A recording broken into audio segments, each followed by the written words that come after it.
Et nous sommes de retour au plateau pour la suite de cette émission. Nous abordons notre troisième sujet. Nous parlons à présent de l'Ouganda. Le prochain dirigeant sera un soldat ou un policier. C'est une déclaration du chef de l'armée ougandaise, Muhoozi Kainerugaba, le fils du président Yoweri Museveni, également chef de l'armée ougandaise, a fait cette déclaration en soutien à son père, le président Yoweri Museveni. Une déclaration qui contraste fort avec ses dernières déclarations sur la présidence en Ouganda. Il avait déclaré en mars 2023 que c'est les personnes âgées ou les vieux qui gouvernent, qui les dirigent, et donc eux jeunes devraient donc prendre le pouvoir et se diriger ou bien diriger les pays.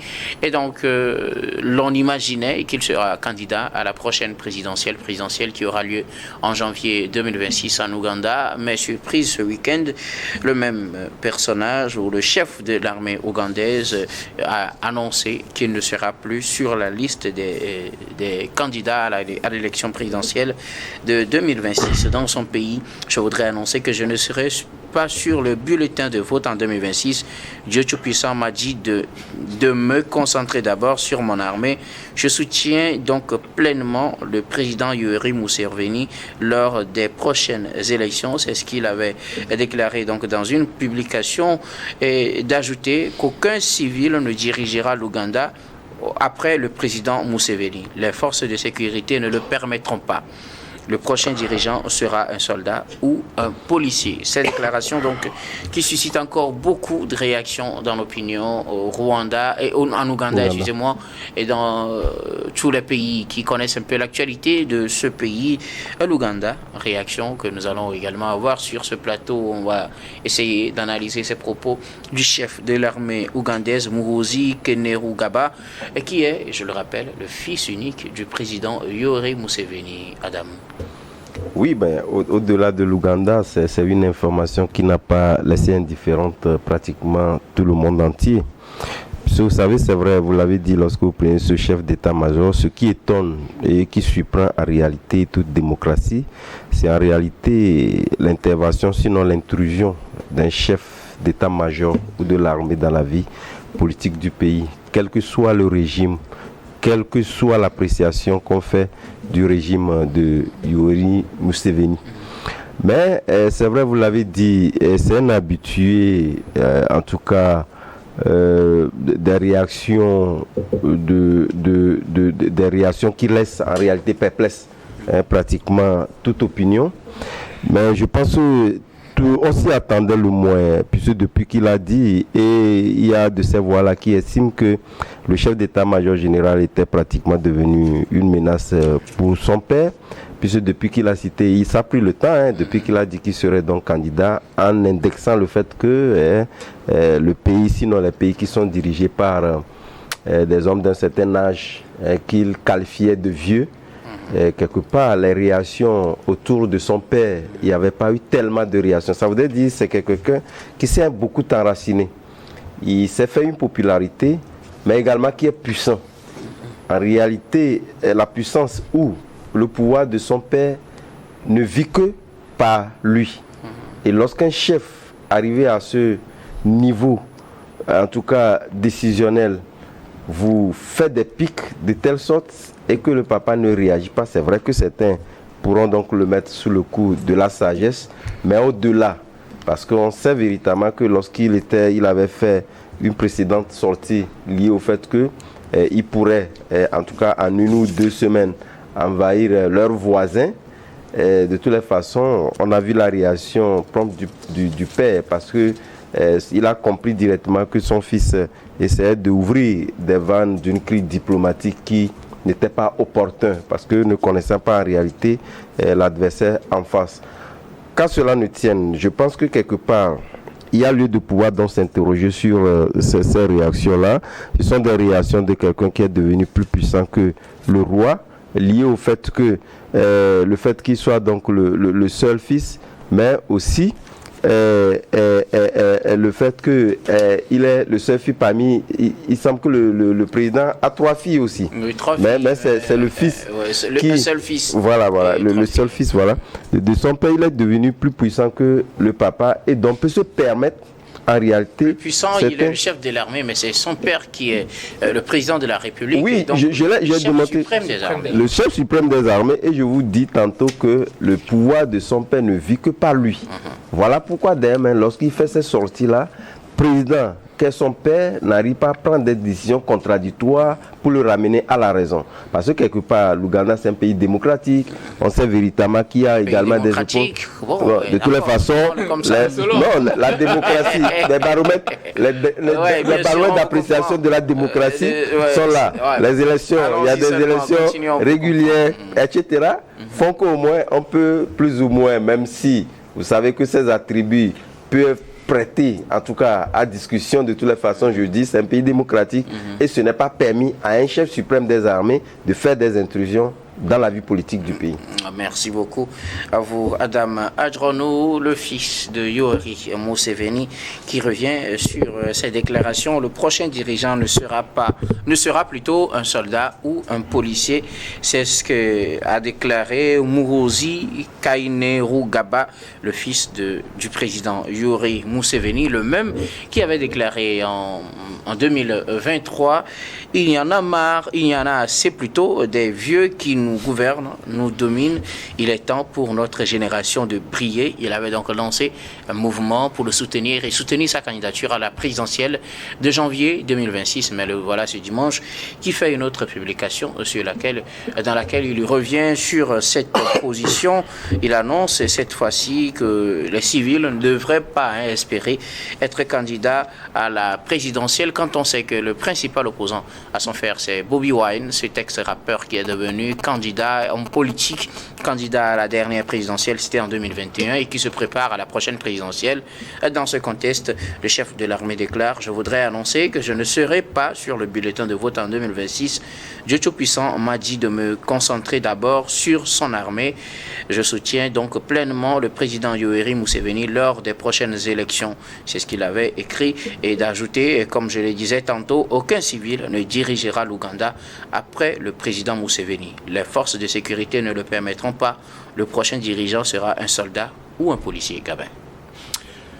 C'est quand même aberrant que un soldat puisse se permettre de faire des déclarations visant la vie politique d'un pays de la sorte. Surtout pas n'importe quel soldat, c'est le chef de l'armée. C'est le chef de l'armée, surtout que son père est président de la République.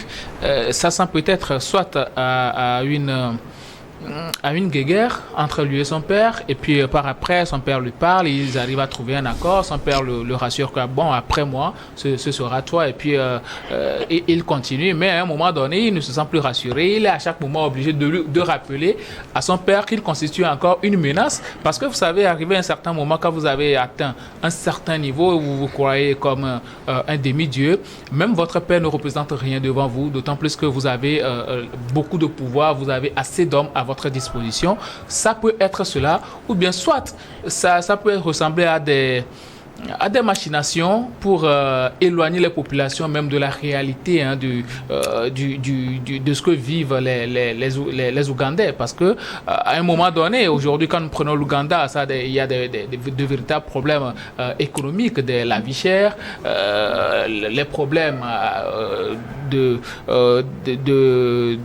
traitement à l'hôpital. Il n'y a pas véritablement de structure sanitaire qui puisse permettre aux Ougandais de bien se traiter. Le problème de chômage augmente à chaque moment. Le problème économique, je l'ai déjà dit. Donc, la paupérisation est grandissante en Ouganda. Donc, à un moment donné, ça peut aussi être cela pour éloigner les Ougandais de la vie réelle. Mais, tout compte fait, il faut remarquer que entre le général de l'armée et son père, on peut dire que ce n'est pas le grand amour, parce qu'il n'y a aucun président au monde, peu importe ce que tu souhaites, ne peut pas accepter que son fils arrive à faire de telles déclarations qui pourraient mettre à mal sa gouvernance, sa gestion du pays. On a vu lors de la dernière présidentielle, le rappeur, tu l'as dit, Bobi Wine, il avait acquis à au moins 36%, si je ne me trompe pas. Presque 36%. Presque 36%. Ça veut dire que le président Museveni est contesté dans son pays. Parce qu'entre-temps, je ne suis pas sûr que quelqu'un en face de Museveni peut même faire 10%, bien 20%. Mais si aujourd'hui, quelqu'un est arrivé à faire au moins 36%, même si on dit toujours que bon, cette élection-là a été truquée, les résultats ne sont pas véritablement ce que ça doit être, ça montre à suffisance que bon, les Ougandais aspirent à autre chose, à une autre gouvernance. Donc, par cette déclaration, il est en train de prévenir les politiciens Bobby Wine directement que après mon père, ce sera moi. Et c'est quelqu'un qui, aujourd'hui, qui fait ce genre de déclaration. Ça veut dire qu'il est prêt à mettre le pays à feu et à sang juste pour être président. Il n'est pas disposé à faire des élections ou bien on peut participer à des élections et autres là parce que pour lui, il est sûr et certain que son père va mourir au pouvoir. Après son père, on ne sait pas s'il sera dans l'exercice de son mandat ou pas, mais après son père, que ces gens-là soient sûrs que ce sera lui qui va présider aux destinées de l'Ouganda. Et ça fait peur. Ça fait peur, c'est vrai. Vous savez, à un moment donné, je pense qu'on a dépassé ce genre de situation où le fils doit succéder au père. Mais ça revient à chaque moment et on constate que bon, voilà des gens qui prennent le vilain plaisir au lieu de bien faire le travail, au lieu de bien gérer le pays, au lieu de bien faire vivre les populations pour que ces populations-là arrivent à les plébisciter. Bon, on montre les armes, on montre les galons et on dit que bon, voilà, nous restons là, peu importe ce que vous dites, peu importe ce qui va arriver, nous restons en place et nous n'allons jamais partir. Il est le fils unique, c'est bien beau, mais il n'est pas le fils unique en Ouganda. Il n'est pas le fils unique en Ouganda. Tous les Ougandais ont le droit de briguer à la magistrature suprême. Et aucune personne ou quelques soldats que ce soit ne doit avoir cette possibilité ou bien cette largesse-là comment on dit, de faire peur aux Ougandais qui aspirent à diriger leur pays demain. Alors, si on prend le personnage Muhoozi Kainerugaba, c'est un habitué aux déclarations vraiment tapageuses et à polémique. Justement, le monsieur n'en est pas une première expérience. Il a fait plein de déclarations, surtout sur le réseau social Twitter devenu X. Est-ce qu'il faut le prendre au sérieux quand on sait qu'il en a l'habitude et qu'il fait ce genre de déclarations? Parfois, il revient sur la plupart de ses déclarations, il corrige le tir. Est-ce qu'il faut craindre que demain, peut-être, ils mettent en application ce qu'il vient de dire? Ça dit que l'armée ne permettra pas à ce qu'un civil prenne le pouvoir, ou il faut juste le prendre comme l'une de ces déclarations qu'il fait d'habitude et ce qu'il ne va pas forcément appliquer? Pour moi, c'est un monsieur qui représente véritablement une menace pour l'Ouganda, pour la sécurité en Ouganda. Parce que quand quelqu'un arrive à faire ce genre de déclaration, parce qu'en temps normal, une personne qui est responsable, qui est dotée de tous ses sens, ne peut pas arriver. Premièrement, il dit, bon, il va marcher sur le Kenya qui est un pays frère, et ça implique que, bon, il veut une guerre entre l'Ouganda et le Kenya. Maintenant, quand il dit que, bon, lui, il va se présenter aux élections de 2026 et créer un mouvement d'ailleurs, le MK, pour le soutenir. Ce mouvement-là existe toujours, ça n'a pas encore été dissous. Oui. Et ce monsieur-là continue dans cette transgression. Bon, à chaque moment, il fait des déclarations, mais il revient sur ses propos. Sur certains propos, il ne revient pas. C'est l'administration qui essaie de corriger le type avec les autres pays, parce qu'il me semble qu'avec le Kenya, il n'était pas revenu sur ses propos. C'est les affaires étrangères qui avaient géré ce problème-là avec le Kenya, de ne pas prendre le fils Museveni au sérieux. Ça veut dire que c'est quelqu'un qui est tellement imbu de sa personne, qui est tellement épris de pouvoir que peu importe ce qui arrive, lui, il est là et il peut créer le désordre à tout moment. Au même moment, il est en train d'avertir les autres pays que quand je ferai ceci ou bien cela, n'intervenez pas parce que je vous aurai averti. Pour lui, l'Ouganda est devenu une propriété privée où il n'y a personne qui a le droit d'intervenir dans leurs affaires et il est en train de dire que bon, après mon père, ce sera moi et vous ne ferez rien. Et qui pourrait imaginer que bon, ce monsieur-là, après, va dire que bon, après moi, ce sera mon fils, ainsi de suite, ainsi de suite. Donc, en Afrique aujourd'hui, normalement, on est allé dans une idéologie où bon, les changements doivent se faire selon l'ordre constitutionnel. Il ne doit pas y avoir de remplaçant de père en fils et autres là jusqu'en petit-fils. Mais aujourd'hui, bon, le fils Museveni, il faut le prendre très au sérieux parce que ce qu'il est en train de dire, c'est pas anodin, c'est pas juste de petites déclarations, mais ce sont des déclarations qui engagent la vie de l'État et même de la sous-région. Alors, Fioclou Adangolenu, face à une classe politique dominée aujourd'hui par des civils, même si on sait que le président a fait l'armée, Yoweri Museveni, même son fils qui est aujourd'hui le chef de l'armée qui fait ses déclarations, est-ce qu'il ne faut pas le prendre, est-ce qu'il faut plutôt le prendre au premier degré ou estimer que c'est un habitué aux déclarations de ce genre et donc ne pas le prendre très au sérieux quand il déclare qu'aucun civil ne dirigera l'Ouganda après le président Museveni. Et donc les forces de sécurité ne le permettront pas. Le prochain dirigeant sera un soldat ou un policier. Une déclaration du chef de l'armée et qui, je le rappelle, est le fils du président Yoweri Museveni. Mais quand on sait que le leader de l'opposition, c'est Bobi Wine, un civil, comment faut-il comprendre une telle déclaration? Oui, avant de répondre à ta question, je voudrais dire tout de suite que l'on devait savoir le rapport qui existe entre le président de la République et son fils commandant en chef. Si son fils fait toujours des déclarations pareilles, c'est comme si le président de la République ne maîtrise pas son fils commandant en chef. Ou bien, c'est le père même qui instruit son fils de faire ce genre de déclaration. Quant à l'annonce qu'un civil ne dirigera l'Ouganda, c'est un commandant en chef. À ma connaissance, selon l'institution qu'on appelle l'armée la Grande Muette, le commandant le général Muhoozi Kainerugaba doit faire preuve de l'obligation de réserve. Il est sorti des b.a.-ba de cette institution. Mais ce n'est pas une première fois qu'il fait ce genre de déclaration. Pour ma part, je dis haut et fort qu'on ne doit pas le prendre au sérieux. Parce qu'avec son grade de général, il a franchi les lignes rouges. Un officier supérieur de son grade de général ne peut jamais faire des affirmations et se dédire après. Il ne peut en aucun cas remplacer son papa de son vivant. Il ne peut jamais dire qu'il sera candidat en 2026 et quelques mois plus tard dire que Dieu lui a dit de soutenir son papa. Ouais. C'est pourquoi je dis qu'il ne faut pas le prendre au sérieux. Tout pays a comme animateur de la vie politique des civils. Et nous avons toujours soutenu que l'émission de l'armée dans l'arène politique est un suicide. Que l'armée n'a pas sa place en politique. L'armée, c'est la caserne. L'armée, c'est la défense du pays.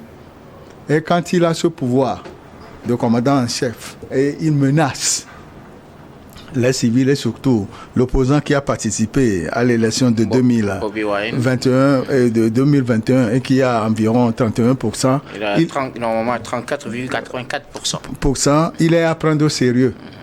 Et toutes ces déclarations s'adressent à lui, à l'opposant de 2020, le candidat de 2021. Alors Bobi Wine est-il aujourd'hui menacé? Sa sécurité est-elle menacée avec une telle déclaration? Si les résultats de l'élection de 2021 sont les vrais, Monsieur Bobi Wine est une menace. Parce que on ne sait pas si effectivement Monsieur Museveni a gagné. Et paradoxalement, aucune institution ou bien aucun organe étranger n'a confirmé ce résultat. Ce qui veut dire que Bobi Wine est une menace pour le pouvoir de Museveni.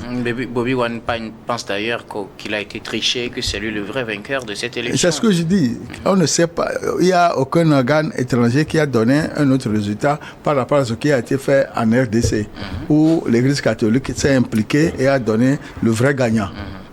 Et on a donné le poste à M. Tshisekedi compte tenu des arrangements politiques. Bon, aujourd'hui, si l'élection est transparente et claire, Bobby Wine pourrait gagner en ce sens que l'Ouganda aujourd'hui est sous la violation des droits humains.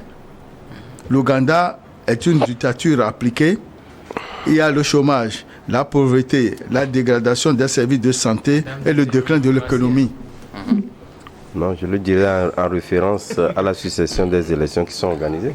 Ce qui veut dire que la population a marre de la mauvaise gouvernance du président Museveni.